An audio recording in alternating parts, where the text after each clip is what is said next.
الملك محمد السادس يأمر بفتح 35 مسجدا في وجه المصلين، كلف إنشاؤها أو ترميمها 24 مليارا. إليكم التفاصيل.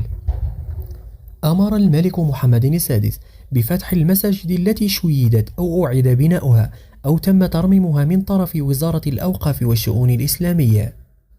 وقال بلاغ لوزارة الأوقاف والشؤون الإسلامية إن عدد هذه المساجد يبلغ 35 مسجدا موزعة، منها 10 مساجد جديدة. ويتعلق الأمر أيضا ب17 مسجدا أعيد بناؤها و8 مساجد أثرية تم ترميمها. وتبلغ الطاقة الاستيعابية لمجموع هذه المساجد 21470 مصل ومصلية، بلغت كلفتها الإجمالية 240 مليون درهم.